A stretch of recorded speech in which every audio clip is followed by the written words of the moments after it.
Áudio testando, só confirmando. A senhora é desembargadora pro Rio Grande do Sul, né? Aposentada, mas pro Rio Grande do Sul, né? E desembargador, sempre desembargador. Desembargador aposentado, né? Eu gosto que fique mais claro que eu sou Desembargador aposentado. Então, entrevista com a desembargadora aposentada Liliane, que é do TRE do Rio Grande do Sul. Elaine, né? Eu falei, desculpa, Elaine, né? Doutora Elaine, a senhora na palestra falou ali, inclusive, estávamos conversando agora, dos direitos fundamentais que a cidadania política. É um assunto que tem que ser debatido. Sim, é um assunto que tem que ser debatido e diz diretamente com a jurisdição eleitoral.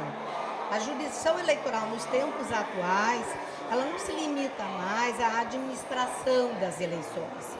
Isso foi muito determinante no passado, até a Constituição de 1988, foi importante, continua sendo importante, mas hoje com o sistema informatizado, com a especialização dos servidores da Justiça Estadual, a pessoa do juiz eleitoral é menos importante na administração das eleições, mas é mais relevante, mais determinante na sua função precípua, que é a função de julgar, decidir os conflitos eleitorais, ou seja, na função jurisdicional eleitoral.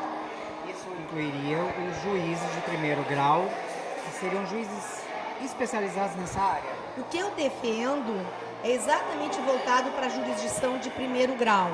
Por quê? Porque as eleições acontecem nos municípios.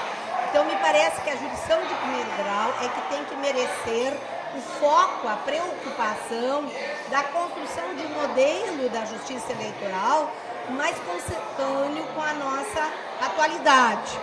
Neste sentido, eu penso que tem que ser revisto a distribuição das tarefas, das atribuições, criando-se zonas eleitorais com varas especializadas em direito eleitoral, que abrangeriam todas as decisões que envolvem possíveis cassação de mandatos, indeferimentos de candidatura, cassação de diplomação, enfim, essa jurisdição eleitoral que diz diretamente com os direitos políticos fundamentais e que implicam, inclusive, naquilo que tem se chamado o terceiro turno.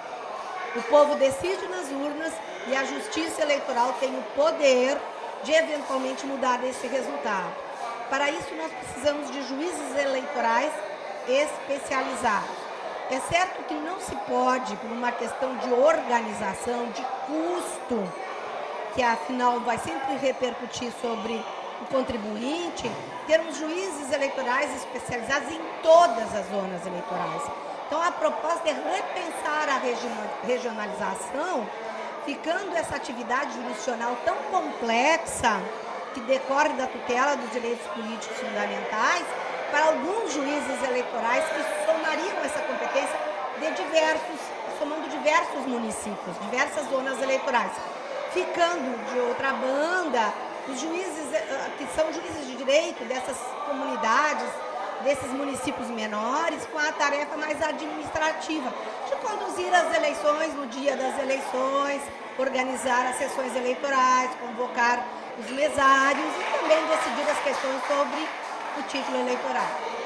Chegou a falar, inclusive, da questão de ajustes no sistema eleitoral, né? Tem falado isso e citou em algum momento da tua palestra, falando de preparar os jovens, né? Até mesmo ali na educação escolar. Seria um fato a se pensar? Sim, eu penso que é também um fato relevante. A nossa sociedade, ela tem que ser melhor preparada para o exercício da cidadania política. Como fazer isso? Não é uma tarefa simples, não é uma tarefa que se resume em uma ou duas respostas. Mas uma proposta que eu fiz foi em dois níveis. Primeiro, não se admite que hoje, em curso de direito, saia um jovem formado com o título de bacharel em ciências jurídicas e sociais e que não tenha passado por uma disciplina de direito eleitoral. O direito eleitoral tutela os direitos políticos fundamentais, tutela a democracia brasileira.